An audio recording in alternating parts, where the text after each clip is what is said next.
द्वारिका में रहकर भी भगवान श्याम सुंदर 16,108 पत्नियों के पति होकर भी श्री भगवान कभी एक क्षण को भी उनके पास नहीं रहे। शरीर तो उनके पास रहा। भगवान द्वारकाधीश श्री कृष्ण रुक्मिणी जी के पास सो रहे हैं।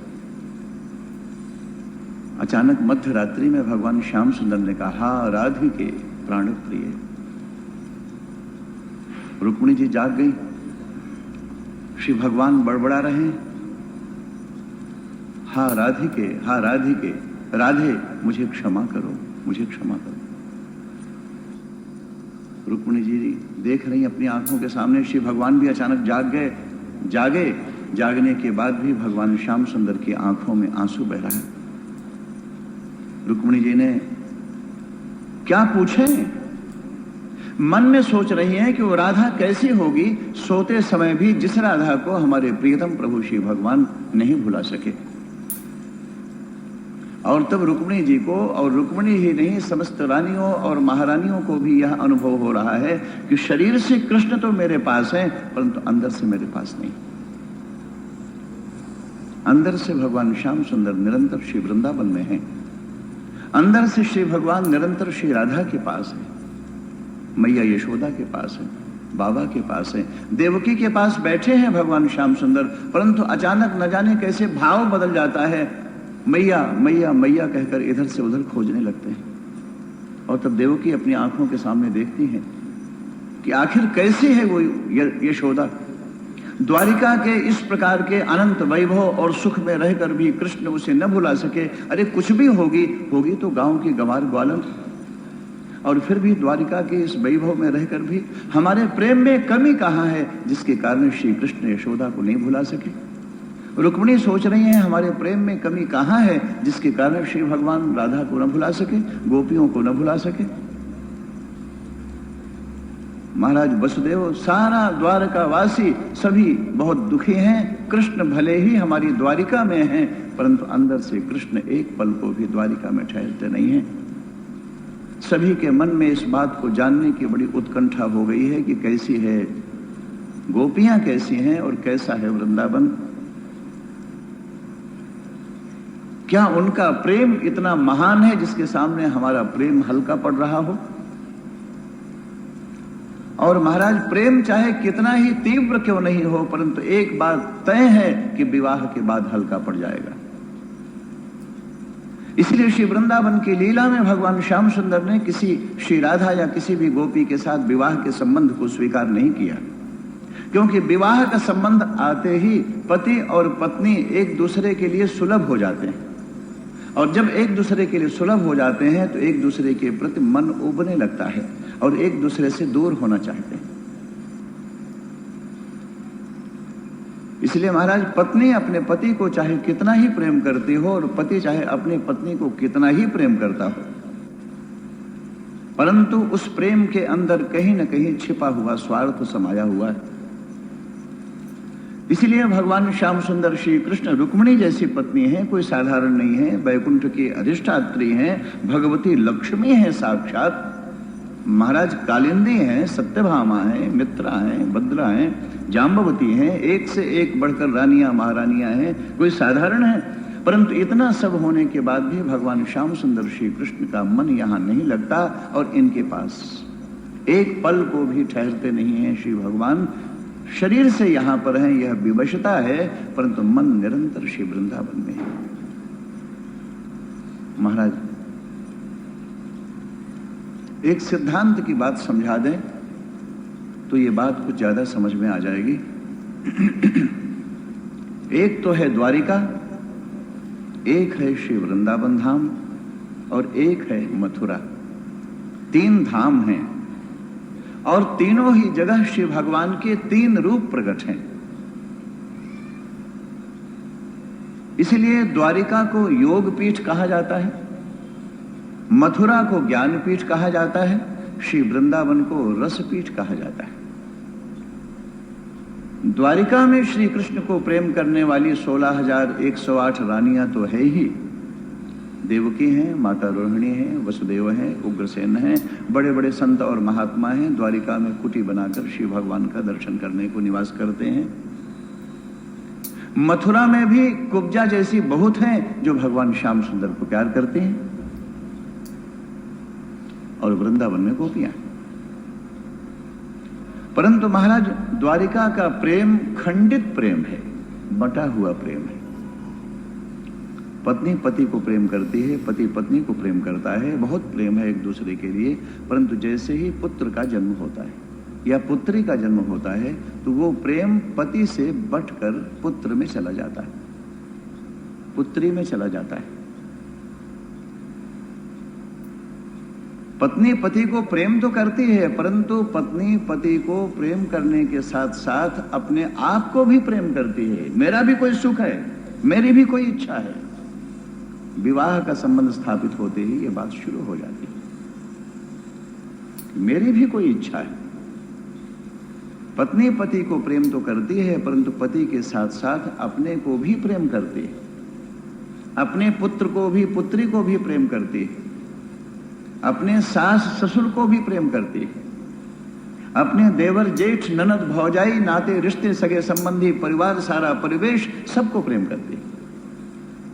क्यों ना करे, कुलवधू है, उसकी जिम्मेदारी भी है।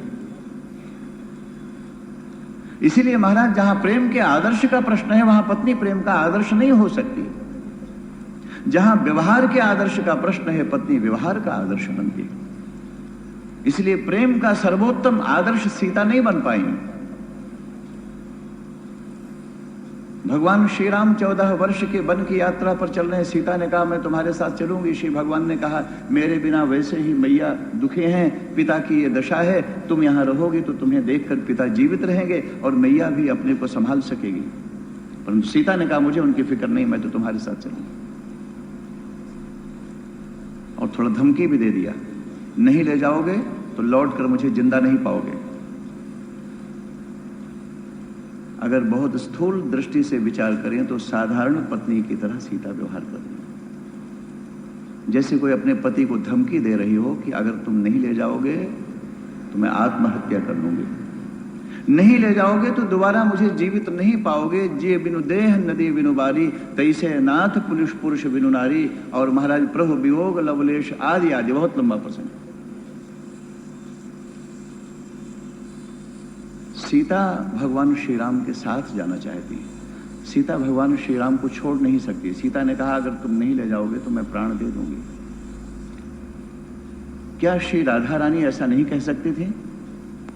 क्या श्री राधा के मन में, गोपियों के मन में, या मैया यशोदा और बाबा के मन में, या संपूर्ण वृंदावन के महाराज कह नहीं सकते थे कि मैं तुम्हारे लिए प्राण दे दूंगा? धमकी भरा हुआ पत्र नहीं भेज सकते थे क्या? परंतु महाराज, जहां पति और पत्नी का संबंध स्थापित हो जाता है वहां प्रेम बंट जाता है अनेक धाराओं में। इसलिए रुक्मिणी जी, सत्यभामा, मित्रा, भद्रा, लक्ष्मणा, जाम्बवती, कालिंदी आदि सभी रानियां महारानियां भगवान श्री कृष्ण को प्रेम तो करती हैं, परंतु श्री कृष्ण को प्रेम करने के साथ साथ कुछ अपनी भी इच्छा है, कुछ अपना भी सुख है, कुछ अपने बच्चों का भी सुख है, कुछ नाते रिश्तेदारों की बात भी है।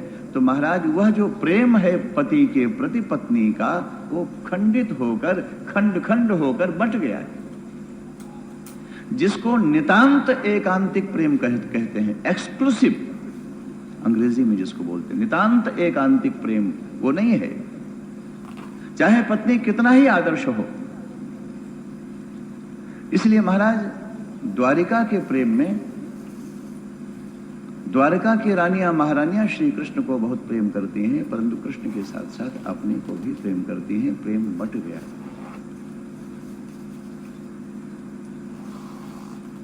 कृष्ण को सुखी देखना चाहते हैं, परंतु कृष्ण को सुखी करने के साथ साथ अपने सुख की भी इच्छा है। मथुरा के प्रेम में क्या है? मथुरा में कुब्जा और कुब्जा जैसी अनेकों श्री कृष्ण को प्रेम करते हैं, परंतु कृष्ण की महाराज केवल अपने सुख के लिए। इसीलिए श्रुति ने कहा न वा अरे जायायै कामाय जाया प्रिया भवति आत्मनस्तु कामाय जाया प्रिया भवति। न वा अरे पुत्राणाम कामाय पुत्राः प्रियाः भवन्ति आत्मनस्तु कामाय पुत्राः प्रियाः भवन्ति। आत्मा वा अरे द्रष्टव्यः श्रोतव्यः निरिध्यासितव्यः। महाराज, कोई पति अपनी पत्नी को इसलिए नहीं प्रेम करता कि उससे पत्नी को सुख मिलेगा, पति पत्नी को इसलिए प्रेम करता है कि उससे स्वयं पति को सुख मिलता है। पत्नी अपने पति को इसलिए नहीं प्रेम करती कि उससे पति को सुख मिलता है, पत्नी अपने पति को इसलिए प्रेम करती है क्योंकि उससे स्वयं पत्नी को सुख मिलता है। माता पुत्र को इसलिए प्रेम करती है क्योंकि स्वयं माता को सुख मिलता है। वो तो नन्हा बच्चा रो रहा, सोया था जबरदस्ती, महाराज उसके कपोल पकड़कर नोच डाला है बूढ़ी मैया ने, और वो रोने लगा तो ये खुश हो रही है, गोदी में उठाकर नाच रही इधर से उधर, उसे रुला दिया। सो रहा था बेचारा। क्या करूं महाराज, इसे थोड़ी देर गोद में बिठाने की बड़ी इच्छा थी। कब से सो रहा है महाराज, जरा सी देर के लिए जगा दिया तो क्या हो गया, और वो रो रहा। क्यों? अपने सुख के लिए तुमने उसे रुला दिया। आत्मन कामाय सर्वम प्रियम भवति। इसलिए श्रुति ने, महाराज श्रुति भी तो निरीक्षण करती है ना कि हमारी मानसिक अवस्था कहां है। तो मथुरा के प्रेम में केवल अपने सुख की चिंता है, द्वारिका के प्रेम में अपने सुख की चिंता तो है, परंतु अपने सुख के साथ साथ प्रियतम श्री कृष्ण के सुख की भी चिंता है। मथुरा की उपासना में केवल अपने सुख की चिंता है, कृष्ण के लिए नहीं, मतलब स्वकेंद्रित आत्म सुख की भावना। और वृंदावन में क्या है? वृंदावन में अपना कुछ है क्या? वृंदावन में अपना कुछ बचा है? गोपियां भगवान श्याम सुंदर श्री कृष्ण को प्रेम करती हैं। क्यों? बोले कृष्ण सुखैक तात्पर्य, एकमात्र प्रियतम भगवान श्याम सुंदर श्री कृष्ण को प्रसन्न करने के लिए गोपियां जीवित हैं। कृष्ण के विरह की आग में जल जल कर भी गोपियां जीवन धारण कर रही हैं। क्यों? मैया यशोदा वृंदावन धाम में एक बार बहुत दिन गुजर गया, हमारा दूध पीना बंद कर दिया। एक दिन दो दिन ऐसे तो श्याम सुंदर चले गए और तो खाना पीना बंद हो ही गया, थोड़ा सा दूध ले लेती थी रात्रि को सोते समय, परंतु मैया यशोदा ने वो दूध पीना भी बंद कर दिया। एक दिन गुजर गया, दो दिन गुजर गया, तीन दिन गुजर गया, दूध नहीं पी रही। सारी गोपियां उदास हो गई, सभी गोपियां चारों तरफ खड़ी हैं, मैया दूध नहीं पीती, कैसे होगा, कैसे जीवन धारण करेगी, कैसे जिएगी। ऐसा नहीं है कि मैया यशोदा की ही ये दशा हो, जो दशा मैया यशोदा की है वही दशा सारी गोपियों की है। परंतु सब एक दूसरे को समझा रहे, एक दूसरे को संभाल रहे। बार बार मैया यशोदा को आग्रह किया, थोड़ा सा दूध पी लो, ऐसे कब तक चलेगा, ऐसे कैसे जिएगी। मैया यशोदा ने दूध नहीं पिया, और दूसरी ओर मैया यशोदा के हृदय से दूध की धारा बहती। और जब मैया यशोदा के हृदय से दूध बहता है तो मैया अपने दूध को धिक्कारते हुए कहती है, अब आगे अब किसके लिए बह रहा है? जब इसका पीने वाला हमारा कन्हैया था तो तुमने उसे जी भर कर दूध न पिलाया, उसे तुमने थप्पड़े मारी, उसे तुमने भूखा रखा, उसे तुमने रुलाया। अब किस लिए बह रहा? परंतु मैया यशोदा के हृदय से दूध बह रहा अपने कन्हैया के लिए, भगवान श्याम सुंदर के लिए। एक दिन गुजर गया, दो दिन गुजर गया, दिन पर दिन गुजरते चले गए और मैया ने दूध नहीं लिया। गोपियां घबरा गईं। गोपियों के पास एक ही उपाय था कि जाकर बाबा को यह संदेशा देती कि बाबा अब तुम ही संभालो मैया को। बाबा तो मैया को संभालने आते हैं, बाबा को कौन संभाले? बाबा की भी तो वही दशा, कौन किसे संभाले? बाबा आते हैं, देखा यशोदा अर्ध विक्षिप्त अवस्था है, वस्त्र अस्त व्यस्त पड़े हैं, केश खुले हुए हैं, परंतु बाबा ने देखा मैया यशोदा का आंचल भीगा हुआ है। बाबा ने कहा, यशोदा ये क्या तमाशा कर रखा है? मैंने सुना तू दूध नहीं पीती। नहीं बाबा, मैं दूध नहीं पीऊंगी। नहीं पिएगी? नहीं पीऊंगी। तुम मरेगी?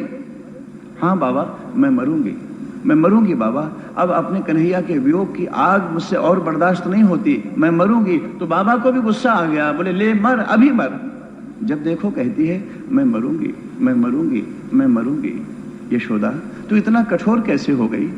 अगर तू मर गई और तेरे मरने का समाचार हमारे कन्हैया को मिलेगा तो उसे दुख नहीं होगा क्या? जैसे ये बात कही है बाबा ने, दूसरे ही क्षण मैया यशोदा मुस्कुरा पड़ी, जल्दी से अपनी आंखों का आंसू पोंछ लिया। गोपी तू ला, मैं दूध पीऊंगी, मैं मरूंगी नहीं बाबा, मैं मरूंगी नहीं। महाराज कैसा दुर्भाग्य, कैसी परिस्थितियां हैं कि वृंदावन वासियों के मरने का अधिकार भी उसने छीन लिया। ये मर भी नहीं सकते। मेरे मरने से मेरे कन्हैया को दुख होगा, इसलिए मैं जीऊंगी, इसलिए जीना। महाराज वृंदावन की श्वास श्वास में कृष्ण की चाह, कृष्ण के सुख की कामना। मर जाने से अगर कृष्ण को सुख मिले तो प्राण देने को तैयार बैठे हैं, परंतु मेरे मरने से मेरे कन्हैया को दुख मिलेगा, इसलिए जीना है। जी जी कर मरते चले जाना है, मर मर कर जीते चले जाना है। न जीते बना न मरते बना, एक ऐसी परिस्थिति वृंदावन वासियों की। और जब वृंदावन की ये दशा है, जो मैया यशोदा की ये दशा है, तो चाहे वो द्वारिका में बैठा हो, चाहे वो रुक्मिणी के पास हो, चाहे देवकी वसुदेव के पास हो, और चाहे महाभारत के युद्ध का संचालन करते हुए कुरुक्षेत्र की संग्राम भूमि में अर्जुन के रथ का सारथी बना हो, उस कृष्ण की आंखों में आंसू बंद कैसे हो सकता है? इसलिए भगवान श्याम सुंदर निरंतर रोते हैं। अपनापन मिट गया, वृंदावन वासियों का अपनापन समाप्त हो गया। केवल कृष्ण के सुख की चाह है, और जहां कृष्ण सुख की चाह मात्र शेष बची हो, वहां श्याम सुंदर श्री कृष्ण उस वृंदावन को कैसे भुला सकते हैं? महाराज यह गोपी भाव है। गोपी भाव में अपनी सारी चाह मिट जाती है, अपनी सारी कामनाएं मिट जाती हैं। गोपी भाव के पहले भी एक भाव आता है, और बाबा तुलसी की नजर वहां पर चली गई, वो कांता भाव है। बाबा तुलसी मर्यादा पुरुषोत्तम भगवान श्री राम के चरित्र का वर्णन करते हुए जब समापन करते हैं, तो समापन के समय बाबा ने कहा, कामी नारी प्यारी जिमि, लोभी ही प्रिय जिमिदाम, तिमि रघुनाथ निरंतर प्रिय लागो मेरा। इस बात को सुनकर कुछ अटपटापन नहीं लग रहा है क्या? कामी नारी प्यारी जिमि, जैसे कामी को कामिनी प्रिय है, और जैसे कामिनी को कामी प्रिय है, जैसे प्रिया प्रेयसी को प्रियतम प्रिय है, जैसे प्रियतम को अपनी प्रिया प्रेयसी प्रिय है। हे नारायण, हे राम, तुम मुझे उस तरह प्रिय लगो। मर्यादा पुरुषोत्तम भगवान श्री राम के चरित्र का वर्णन करते हुए बाबा तुलसी राम कथा का समापन करते हुए मर्यादा से अलग बात कह गए। कम से कम ये कहना चाहिए था कि जैसे पति को पत्नी प्रिय है, जैसे पत्नी को पति प्रिय होता है, प्रभु तुम मुझे ऐसे प्रिय लगो। और पत्नी कितना प्रिय है, इसका अनुभव बाबा तुलसी से ज्यादा कौन कर सकता है? जिन बाबा तुलसी ने रत्ना को अपने जीवन की साधना माना, और एक दिन रत्ना के ही रोम रोम में रम रहे राम का दर्शन कर लिया है, महाराज वह पत्नी कोई साधारण पत्नी नहीं है। इतना होने के बाद भी जब साधना की बात कहना हुआ, तो बाबा तुलसी ने पति और पत्नी के रिश्तों को नहीं लिया उदाहरण में, क्योंकि पति और पत्नी के संबंध, पति और पत्नी का भाव चाहे महाराज रुक्मिणी और कृष्ण जैसा भी क्यों नहीं हो, सत्यभामा और द्वारका की सभी रानियां महारानियों जैसा भी क्यों नहीं हो, तो भी वह आदर्श नहीं माना जा सकता। इसलिए रुक्मिणी का प्रेम आदर्श नहीं बना, सत्यभामा का प्रेम आदर्श नहीं बना, द्वारका वासिनी स्त्रियों का प्रेम आदर्श नहीं बना, देवकी का प्रेम आदर्श नहीं बना, वसुदेव का प्रेम आदर्श नहीं बना। और इसलिए भगवान श्याम सुंदर देवकी नंदन कहां कहलाए, वसुदेव नंदन कहां कहलाए? कहलाए तो यशोदा नंदन कहलाए, कहलाए तो नंद नंदन कहलाए। कहां कहलाए? रुक्मिणी कृष्ण कहलाए तो राधा कृष्ण कहलाए। कोई कहता है सत्यभामा कृष्ण भगवान की जय हो, जाम्बवती कृष्ण भगवान की जय हो, तो फिर क्या कहते हो? गोपी कृष्ण भगवान की जय हो। महाराज गोपी कृष्ण हो गए। उन भोली भाली गांव की गंवारन ग्वालन गोपियों के साथ श्याम सुंदर का रिश्ता जुड़ा, और ऐसा जुड़ा कि सारे रिश्ते टूट गए महाराज। क्योंकि द्वारिका में, वृंदावन में केवल समर्पण है, द्वारिका में वो समर्पण नहीं है। जो समर्पण एक प्रेयसी प्रिया कि अपने प्रियतम के प्रति हो सकती है, वह समर्पण का भाव पत्नी का पति के प्रति नहीं हो सकता, क्योंकि पति और पत्नी के संबंध में स्वार्थ है। कुछ लेन देन है, कुछ गिव एंड टेक है, ये दिया और ये लिया। और इसीलिए पति और पत्नी के संबंध उदाहरण नहीं बन सके। कयितव रहितम प्रेम न भवति मानुषे लोके, यदि भवति कस्य विरहः विरहे सति को जीवति। महाराज, कयितव रहितम प्रेम न भवति मानुषे लोके, इस संसार में, संसार के संबंधों में छल रहित प्रेम हो नहीं सकता।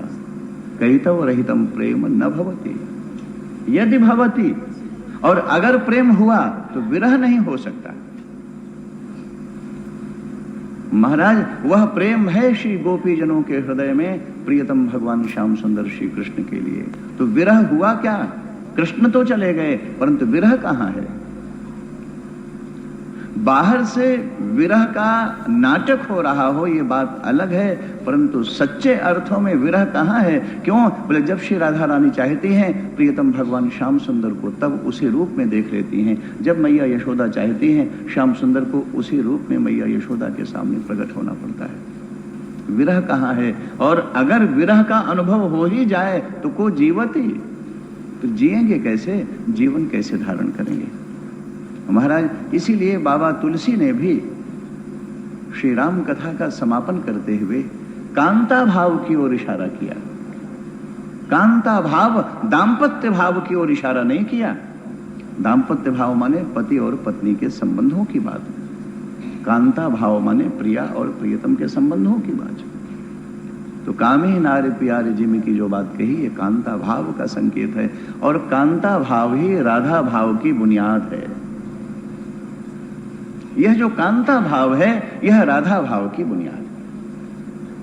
कांता भाव जब परिष्कृत होता है, कांता भाव को पैरामूर सेंटिमेंट कहा जाता है, एक अवस्था है। इस कांता भाव का परिष्कृत रूप है परिकीया भाव।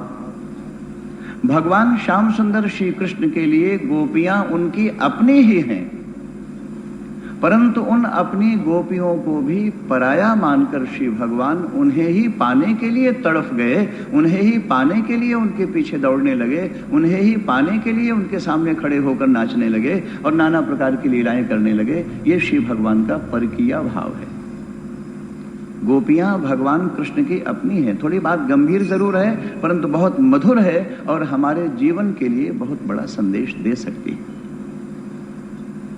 तो महाराज, ये गोपियां भगवान श्याम सुंदर श्री कृष्ण के लिए पराई तो नहीं थी, ये तो उनका अपना ही स्वरूप था। और रासलीला के प्रसंग में हमने कल देखा कि श्री भगवान ने अपने को ही गोपियों के हृदय के दर्पण में देखा है, और तब श्री भगवान का भगवान से मिलन हुआ है, भगवान का गोपी से मिलन नहीं हुआ। रासलीला में सारी गोपियां श्री भगवान का अपना ही स्वरूप है। तो महाराज, गोपियां तो भगवान श्याम सुंदर श्री कृष्ण की अपनी हैं, परंतु श्री भगवान ने अपना होते हुए भी उन्हें पराया माना। ये तो उनकी बेटी है, ये तो उनकी बहू है, ये उनकी सास है, ये अमुक है, ये अमुक है, ये अमुक है। नाना प्रकार के बाहर के रिश्तों में श्री भगवान ने उन गोपियों को ले जाकर उन्हें अपना पराया मानकर, क्योंकि जैसे ही परायापन आएगा वैसे उसे पानी की तड़प पैदा हो जाएगी। पति और पत्नी एक दूसरे के पास हो गए, पति और पत्नी एक दूसरे के लिए सुलभ हो गए, इसीलिए पति और पत्नी के बीच में जो विरह वेदना है, जो व्याकुलता है, जो छटपटाहट है, वो समाप्त हो गई। परंतु प्रिया और प्रियतम के बीच दूरियां हो गई, बंधन है, समाज है, लोक लाज है, मान मर्यादा है, रीति नीति है, विधि निषेध है, वो दुर्लभ है, इसलिए उसको पाने को रो रहे हैं। एक तड़फ है, और जितना ही तड़फते हैं उतना ही प्रेम पवित्र होता चला जाता है, उतना ही महाराज निर्मल होता चला जाता है।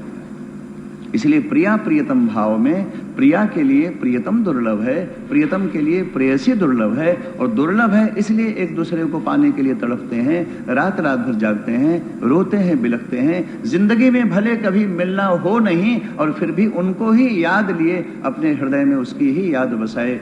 वह प्रेयसी प्रिया अपने जीवन की अंतिम सांस ले लेती है, या प्रियतम अपनी प्रिया प्रेयसी के लिए निरंतर स्मरण करता हुआ अपने जीवन की अंतिम सांस ले लेता है। और इसलिए महाराज उनका स्वरूप बदलकर गोपी के रूप में श्री वृंदावन में ब्रजमंडल में साकार हो जाए। क्योंकि संसार की कोई चाह नहीं रही, उस प्रेयसी को अपने प्रियतम से पाने की कोई इच्छा नहीं है और प्रियतम को अपनी प्रेयसी से कुछ लेने की इच्छा नहीं है। फिर भी अपना सर्वस्व वह प्रिया प्रेयसी अपने प्रियतम को समर्पित कर देना चाहती है और प्रियतम भी अपना सर्वस्व उसको समर्पित कर देना चाहता है। ये कांता भाव है महाराज। ये वृंदावन की उपासना की बुनियाद है। हम लोक दृष्टि से बात कर रहे हैं परंतु गहराई कहीं और है। ये कांता भाव, इसी कांता भाव को पवित्र करने के लिए श्री भगवान ने परकीया भाव को स्वीकार किया, पैरामूर सेंटिमेंट।